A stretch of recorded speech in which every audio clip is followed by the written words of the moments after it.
Class 10th के math के एक और महत्वपूर्ण वीडियो क्लास में आप सभी का स्वागत है। जैसा कि आप सभी जानते हैं कि इस चैनल पे क्लास 10th के मैथ का हम लोग ऑब्जेक्टिव प्रश्न का एक सीरीज शुरू किए हैं, जिसमें हम लोग का टारगेट है कि चैप्टर 1 से लेकर 15 तक के चैप्टर से प्रत्येक चैप्टर से आपसे मतलब कि एक एक वीडियो क्लास जो ऑब्जेक्टिव प्रश्न है वो हम लोग चर्चा कर लें, ताकि जो विद्यार्थी इतना क्लासेस देख ले तो जो आपका 100 ऑब्जेक्टिव प्रश्न एग्जाम में पूछा जाता है, इसमें से 50 प्रश्न बनाना है, तो बनाने भर का प्रश्न हम लोग के क्लासेस से आ जाए। तो इस क्रम में हम लोग आपके पूरा चैप्टर वाइज ऑब्जेक्टिव प्रश्न में 1 से लेकर 10 तक अर्थात कि रियल नंबर से लेकर और आपके सर्किल चैप्टर वृत्त तक के ऑब्जेक्टिव प्रश्न की चर्चा कर चुके हैं। आज हम लोग 11वां जो चैप्टर है आपका कंस्ट्रक्शन मतलब कि रचना, इससे महत्वपूर्ण प्रश्न की चर्चा करेंगे। देखिए, रचना से ज्यादातर ऑब्जेक्टिव प्रश्न आता नहीं, फिर भी जो जो ऑब्जेक्टिव प्रश्न अभी तक पूछा गया है, जो 2027 में पूछा जा सकता है, वो हम लोग देख लेते हैं। और कोई भी चैप्टर में शुरू कराऊं तो पहले उसका फार्मूला का हम लोग रिवीजन करते हैं। तो रचना में आप जानते हैं कंस्ट्रक्शन है, तो रचना बनाने वाला चैप्टर, इसमें कुछ फार्मूला वगैरह है नहीं, तो सीधे चलते हैं प्रश्न पे। और ये वही प्रश्न है जो आपके एग्जाम में कभी ना कभी पूछा गया है। तो रचना से पहले तो एक भी ऑब्जेक्टिव प्रश्न नहीं आता था, लेकिन अब कुछ पैटर्न में बदलाव हुआ है, तो थोड़ा बहुत ऑब्जेक्टिव प्रश्न पूछ लेता है। तो जहां से प्रश्न बन सकता है, आइए मैं कुछ ऑब्जेक्टिव प्रश्न जो पूछा गया, जिसपे पूछे जाने की संभावना है, उसकी हम लोग चर्चा कर ले रहे हैं। अब ध्यान से समझ लीजिएगा, रचना से पहला आपका प्रश्न आने जा रहा है। अच्छा, कोई भी प्रश्न पहले का आपका छूटा होगा ना, तो चैनल को सब्सक्राइब करके देख लीजिएगा, ठीक है। लिंक आपका सबका डिस्क्रिप्शन बॉक्स में भी रहता है, तो वहां से आप देख सकते हैं। तो चैनल को सब्सक्राइब करके देख लीजिएगा पूरा 1 से 10 चैप्टर का। 11वां चैप्टर का पहला प्रश्न देखिए। पहला प्रश्न क्या कह रहा है, यहाँ पे थोड़ा सा मैं कलर यहाँ पे चेंज कर लूं। तो कह रहा है कि एक रेखाखंड AB है, इसको 3:4 के अनुपात में विभाजित करने के लिए एक किरण AX इस प्रकार खींची जाती है कि कोण BAX एक न्यून कोण हो। किरण AX पर न्यूनतम कितने समान दूरी पर अंकित किए जाने चाहिए, ठीक है। मतलब कह रहा है कि AX पर, ठीक है, AX को बांटना है, AX 3:4 में मतलब AB को बांटना है, तो AX पर कितना बिंदु समान दूरी से, मान लीजिए हमने एक रेखाखंड ऐसा खींचते हैं, तो इस तरह जो बिंदु कह रहा है कितना बिंदु अंकित करेंगे कि कोण BAX एक न्यून कोण हो। तो जब भी अगर आप रचना बनाए होंगे तो 3:4 कह रहा है, तो हम क्या करते हैं, सीधे मान लीजिए M/N एक कह रहा है, तो M + N बिंदु आपको अंकित करना होता है, मतलब 3 + 4 अर्थात कि सर 7 बिंदु। तो इस पे कितना बिंदु हम लोग अंकित करेंगे, 7 बिंदु। तो ये आपने प्रश्न समझा। जब भी कहे कि एक न्यून कोण बनाना है और AX पर न्यूनतम कितने बिंदु, मतलब कुछ भी अंक नाम वगैरह चेंज कर दे, जब अनुपात दिया रहे और कहे एक न्यून कोण उस पे बन रहा है, तो कितना बिंदु अंकित करना होगा, तो दोनों जो अनुपात रहेगा उसको जोड़ दीजिएगा। इतना बात समझ में आ रहा है। चलिए आगे बढ़ते हैं। तो इसका ऑप्शन सी सही उत्तर हो जाएगा। इससे ज्यादातर प्रश्न नहीं आता है, जो भी प्रश्न आता है वो मैं आपको बता दे रहा हूं। अगला प्रश्न देखिए, वृत्त के बाहर स्थित किसी बिंदु से वृत्त पर कितनी स्पर्श रेखा खींची जा सकती है। तो इस सर्कल चैप्टर में भी हम लोग पढ़े थे कि वृत्त है और इसके बाहर कोई बिंदु है, तो वृत्त पर 2 स्पर्श रेखा खींच सकते हैं और दोनों की लंबाई क्या होता है, समान होता है। मतलब जो जितना ए होगा उतना ही ए होगा। तो ये ऑप्शन बी सही उत्तर। ये तो वृत्त चैप्टर में भी हम लोग कवर किए थे। अब तीसरा नंबर प्रश्न देखिएगा क्या कह रहा है। कह रहा है प्रश्न आपसे कि यदि 2 स्पर्श रेखाएं 60 डिग्री के कोण पर झुकी हो और वे किसी वृत्त पर खींची गई हो, तो वृत्त पर उन दोनों त्रिज्याओं के बीच का कोण कितना होगा। तो ये भी प्रश्न था, सर्किल में भी और रचना में भी है। वृत्त बनाने से संबंधित आपका कंस्ट्रक्शन भी पूछता है। तो मान लीजिए ये बात यही कह रहा है कि अगर यहाँ पे हमने 2 स्पर्श रेखा खींचा और इस 60 डिग्री का एंगल बना रहा है, तो ये वाला एंगल दोनों त्रिज्या के बीच का कितना होगा। तो मैं बता रहा था यहाँ पे ये जोड़ते हैं तो कितना होता है, 180। तो ये 60 है, तो ये कितना होगा सर, 120 होगा। ये 60 है तो 120, तभी तो दोनों मिलकर 180 बनाएंगे।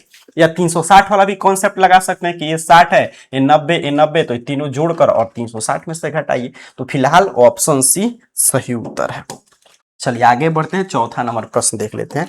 कह रहा है किसी रेखाखंड PQ को 5:7 के अनुपात में आंतरिक रूप से विभाजित करने पर किरण PX अंकित किए जाने वाले कुल समान दूरी के बिंदुओं की संख्या कितना होगा। ये आपसे प्रश्न पूछा जा रहा है। तो देखिए, जो चीजें मैं बता रहा था अभी कि कितना मतलब की चीजें अंकित करेंगे, तो जो भी अनुपात में दिया रहेगा इसको जोड़ दीजिएगा। ऐसा प्रश्न था पिछले, मतलब शुरू में पहला प्रश्न ही था। तो जो भी अनुपात में है M/N, इतना ही समान दूरी पर बिंदु आपको अंकित करना होता है। मतलब कोई भी रेखा है तो समान दूरी पर कितना बिंदु अंकित करेंगे, ठीक है। तो ये आपको दोनों ये जोड़ देंगे, 7 5 कितना हो जाएगा, 12। तो option C is the right answer. तो बस यही कुछ प्रकार के प्रश्न पूछे जाते हैं रचना में, जो मैं पूरा करा दे रहा हूं, क्योंकि हम लोग टारगेट लेकर चले कि पूरा चैप्टर से प्रश्न हम लोग समझेंगे, तो रचना हम लोग क्यों छोड़े, जो प्रश्न अभी तक आया है वो हम लोग समझ ले रहे हैं। एक दिए गए त्रिभुज एबीसी के समरूप त्रिभुज की रचना करने के लिए, जिसकी भुजाएं त्रिभुज एबीसी की भुजाओं के 3/5 हो, तो किरण बीएक्स पर कुल कितने बिंदु बराबर दूरी पर अंकित किए जाएंगे। ये 5 नंबर प्रश्न है। अब देखिए क्या कह रहा कि बटा में है और समरूप त्रिभुज पर बिंदु अंकित करना है। तो जब भी बटा में हो, मतलब अंश बटा हर जब भी दिया रहे, ठीक, तो इसमें जो बड़ा होगा उतना ही बिंदु अंकित, क्योंकि देख मैं कह रहा हूं कि 5 जैसे यही है 3/5। कोई सिंपल उदाहरण ले, जैसे मैं कहूं कि 8 में से 4, ठीक है, या 8 में से 3, तो 8 बिंदु रहेगा तभी तो 3 उसमें से हटा सकते हैं। 3 रहेगा तो 8 कैसे मतलब काउंट कीजिएगा। तो जब भी बटा में अनुपात में रहे तो जोड़कर आपको आंसर कर देना। बटा में रहे तो जो बड़ा होगा, मैक्सिमम होगा, वही आंसर होता है। तो बड़ा इसमें क्या है, 3 है कि 5? कहेंगे सर 5 है। कहां पे है? ऑप्शन बी पे, तो ऑप्शन बी सही उत्तर हो जाएगा। ठीक है, बटा में रहेगा तो जो बड़ा रहेगा वही आपको आंसर कर देना है। किसी वृत्त के व्यास के दोनों सिरों पर खींची गई स्पर्श रेखा है। ये वृत्त है, ये वृत्त का व्यास है, इसके दोनों सिरों पर हमने स्पर्श रेखा खींचा, तो स्पर्श रेखाएं आपस में क्या होता है सर? समानांतर होता है। क्या होता है? समानांतर। तो ऑप्शन बी सही उत्तर हो जाएगा। चलिए आगे बढ़ते हैं, अगला प्रश्न देख लेते हैं 7 नंबर। कह रहे आपसे कि वृत्त पर स्थित किसी बिंदु से वृत्त पर कितनी स्पर्श रेखाएं खींची जा सकती है। तो एक वृत्त है, इस पे कोई बिंदु है, तो इस पे एक ही बिंदु से कितना स्पर्श रेखा खींच सकते हैं? एक ही स्पर्श रेखा खींच सकते हैं। तो ऑप्शन ए सही उत्तर हो जाएगा। ये भी सर्कल में पढ़े थे कि वृत्त पर अनंत बिंदु होता है, तो वृत्त पर कुल स्पर्श रेखा अनंत खींच सकते हैं, लेकिन एक बिंदु से वृत्त पर एक ही स्पर्श रेखा खींच सकते हैं। चलिए आगे बढ़ते हैं, अगला प्रश्न कह रहे यदि दिए गए त्रिभुज के समरूप त्रिभुज बनाने के लिए यदि स्केल गुणांक 7/4 हो तो कितना बिंदुओं की न्यूनतम संख्या होगी। तो अभी मैं बता रहा था कि 7/4, तो अंश हर से मतलब नहीं, जो बड़ा होगा वही आंसर होगा। बड़ा कौन सा है सर? 7 है। तो ऑप्शन बी सही उत्तर। क्यों? क्योंकि रचना अगर आप बनाए होंगे तो मेरे बात को आप समझ पा रहे होंगे मैं क्या कहना चाहता हूं। तो ऑप्शन बी सही उत्तर हो जाएगा आपके 8 नंबर प्रश्न का। चलिए आगे बढ़ते हैं, 9 नंबर प्रश्न देख लेते हैं। कह रहे वृत्त के आंतरिक बिंदु से वृत्त पर कितनी स्पर्श रेखा खींची जा सकती है। तो एक भी नहीं, मतलब 0, क्योंकि वृत्त के अंदर कोई बिंदु है तो इसे आप स्पर्श रेखा खींचेंगे तो ये 2 बिंदु पर काटेगा, और 2 बिंदु पर काटेगा तो स्पर्श रेखा होगा? नहीं होगा। अगला प्रश्न देखिए, जो भी प्रश्न मैं बता रहा हूं ये कभी ना कभी बिहार विद्यालय परीक्षा समिति पेपर में पूछा है। कह रहा किसी वृत्त की 2 स्पर्श रेखाओं के बीच का कोण 80 डिग्री है, तो उनके केंद्र पर स्पर्श बिंदु द्वारा अंतरित कोण कितना होगा।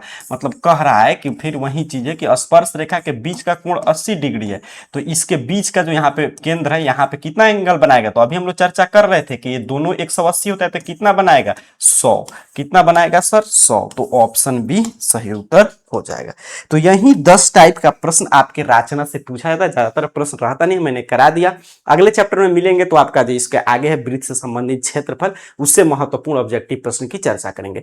कोई भी क्लास से छूटा होगा तो चैनल को सब्सक्राइब करके देख लीजिए, या ये पीडीएफ नोट्स वगैरह चाहिए तो डिस्क्रिप्शन बॉक्स में देखिएगा, Telegram, WhatsApp channel, Instagram, Facebook सबका लिंक होगा, वहां पे जुड़ के सभी चीजें प्राप्त कर सकते हैं। मिलते हैं अगले क्लास में, तब तक इन सभी प्रश्नों का रिवीजन कर लीजिए। आप सभी को बहुत बहुत धन्यवाद।